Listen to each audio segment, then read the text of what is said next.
Well, and that kind of answers my next question in the aspect of what effective leadership looks like. Yeah. And that plays into that whole conversation in the sense of being able to do things that people are really going through. Because right now, one of the top topics as far as people's concerns it's just the economy right now and Yes. just being able to afford groceries and for the 18 to 34 group that's a big thing education housing and for the for our older adults it's the medical system and it Yep. doesn't seem like any of that's being addressed. None of it is being addressed right now. They're doing bits and pieces. It's they'll put a Band-Aid here and a Band-Aid there and say, look at what all we've done. I'm sorry, that's not enough. And we are looking, so effective leadership, to me, effective leadership is being able to work with a number of people, different sides, to manage, but also to listen, to not be so dogmatic in what you're going to do and what you demand, not to be so dogmatic that when somebody presents an alternative, that you just dismiss it instead of saying, that's interesting. Right. Now, I don't agree with everything about that, but I do agree here. And so let's find that common ground. I think leadership is one, leading by example. Right. Being who you are, not something that you would say just to get elected to office, but being who you are and what you believe in. And when you do that, then people know where you're coming from automatically, and they'll be able to work with you and to do the things necessary so that everybody can be represented. We cannot dismiss the other side. And by the other side, I'm using terminology that I don't always use but that is the vernacular of other politicians. Right.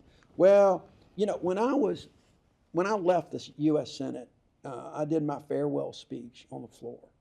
And I was really moved because I had almost all of the Democrats were there. Everybody that did not have a conflict was there. But I also had about 10 Republicans that came to my farewell speech. And one of the things I told them, to the whole body, that I wish they would get away from is using the term negotiate. I hate it when I see Senator Schumer saying, well, we're negotiating with the White House. We're negotiating with Republicans. I hate it when I see President Trump or now Leader Thune, it was McConnell when I was up there, talking about negotiating with Democrats, negotiating with this group or that group. Because the American people are saying, who the hell's negotiating for me? Right. And I really wish folks would get away from that because they can use other language. Right. That even if they just said, look, we are discussing this because we're trying our best to try and find common ground that we can move this forward. It would make people feel so much better. But right now, it's all about negotiating for them.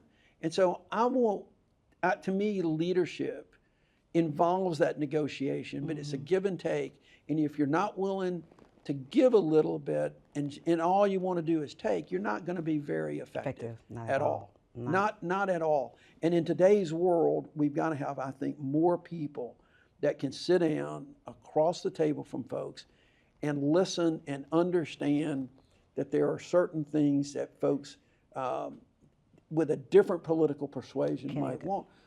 But they're not necessarily, now some of them will be, okay? Some of them will be things that are just that red line, Right. okay? But I've always believed that if you can find common ground on a few small things, they lead to the bigger things. It does, and I agree. I totally agree with that.